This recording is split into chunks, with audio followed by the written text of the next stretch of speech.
Nyai Dasima adalah wanita yang tidak ingin hidup dalam kemiskinan.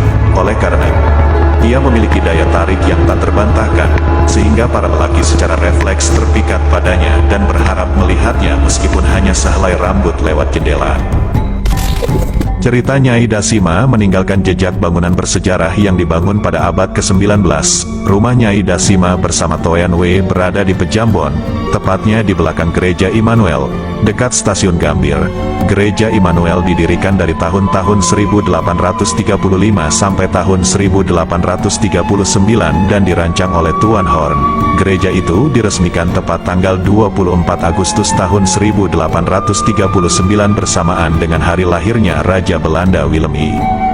Gedung Pancasila, sekarang Gedung Kementerian Luar Negeri, awalnya hanya hutan belukar dengan rawa-rawa. Tahun 1648 mulai berubah setelah tempat itu didiami penduduk. Keluarga Anthony Chestelin menguasai kawasan itu untuk pertanian tebu dan padi guna keperluan VOC.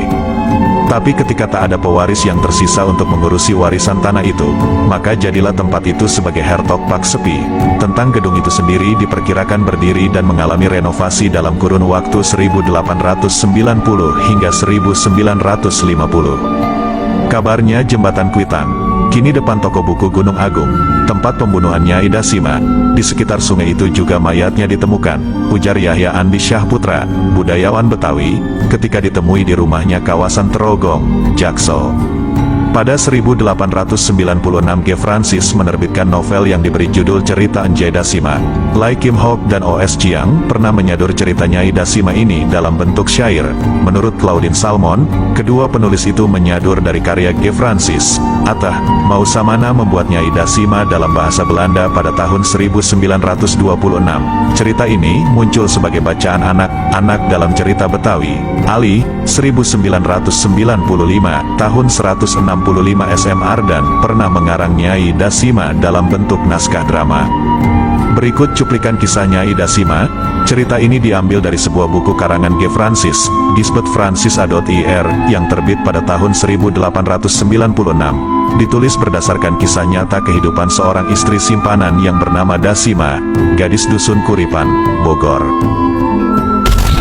Pada masa lalu, hiduplah seorang perempuan yang dikenal sebagai Nyai Dasima.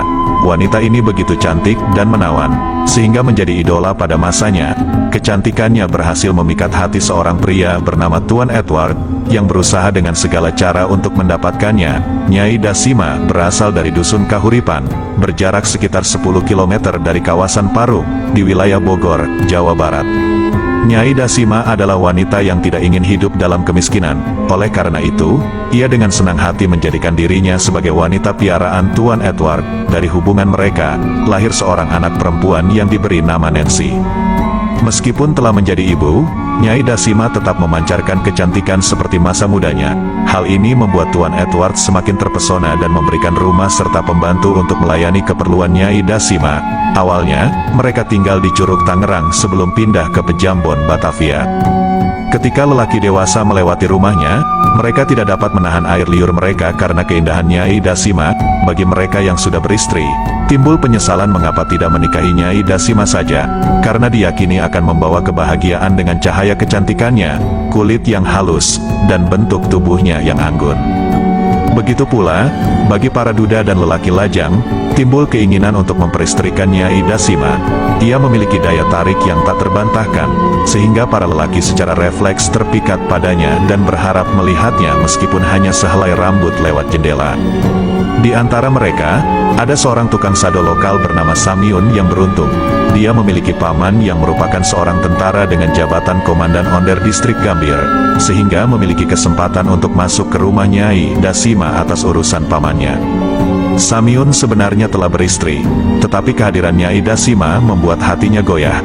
Istrinya, Hayati, yang dulunya dipuja dan diburu, kini tak lebih baginya dari kendaraan tua rongsokan jika dibandingkan dengan Nyai Dasima yang bagaikan kereta kencana para raja.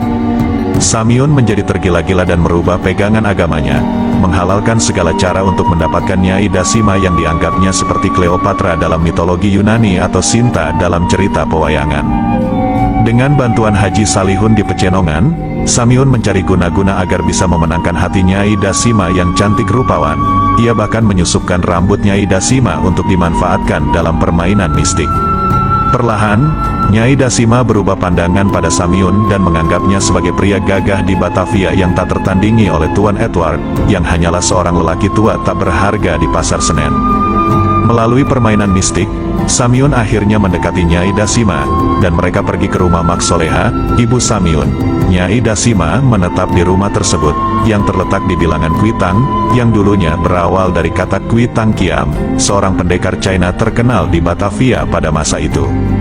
Sebelum melanjutkan rencananya, Samyun bersekongkol dengan Hayati, istrinya. Dengan janji harta, Hayati setuju dengan pernikahan Samyun dan Nyai Dasima, berharap bisa mendapatkan kekayaan dari Nyai Dasima. Persetujuan ini membuat Samyun yakin dalam mendapatkan Nyai Dasima. Meskipun Nyai Dasima adalah perempuan cantik yang menjadi bunga di Pejambon, kehidupan rumah tangga mereka tidak berlangsung mulus. Harta milik Nyai Dasima semakin berkurang dan menjadi beban bagi keluarga Samyun. Mereka kecewa karena Nyai Dasima tidak lagi membawa kekayaan, dan Samyun pun terdorong untuk meminta cerai. Nyai Dasima akhirnya menceraikan Samyun, tetapi karena keadaannya, ia tidak bisa kembali ke Pejambon untuk memohon pengampunan dari Tuan Edward yang telah dipermalukan. Nyai Dasima terjerat dan tetap tinggal di rumah Samyun karena tak memiliki keluarga di Batavia dan tidak memiliki uang untuk pulang ke kampung halamannya. Hayati semakin kesal karena Nyai Dasima menjadi beban bagi keluarganya. Dia mendesak Samyun untuk menyingkirkan Nyai Dasima, namun Samyun bimbang dan berusaha mencari cara untuk melakukannya. Di sisi lain, Samyun masih merasa simpatik pada Nyai Dasima dan menghadapi konflik batin dalam hatinya. Mak Soleha, ibunda Samyun, awalnya marah pada Nyai Dasima, tetapi perasaannya berubah ketika Hayati menuntut untuk memiliki bagian dari harta Nyai Dasima. Mak Soleha berbalik dan meminta Samyun menceraikan Hayati agar dia bisa menikahi Nyai Dasima dengan sepenuhnya. Namun, Samyun merasa terjebak dalam kebingungannya dan tak mampu mengambil keputusan.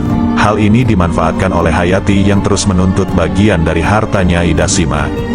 Di saat yang krusial, sebuah tragedi menghampiri Nyai Dasima.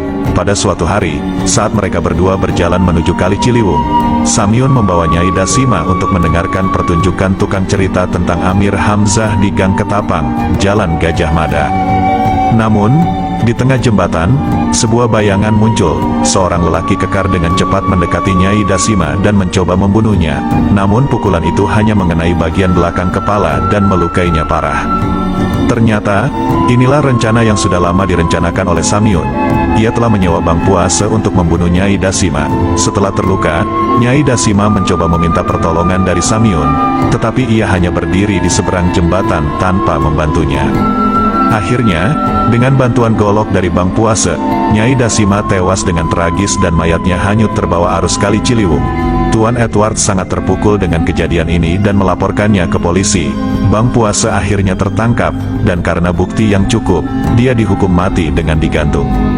Sementara itu, Samyun berhasil melarikan diri dan tidak pernah kembali ke Kuitang karena takut ditangkap. Dia tetap bersembunyi karena perannya sebagai dalang di balik pembunuhan Nyai Dasima.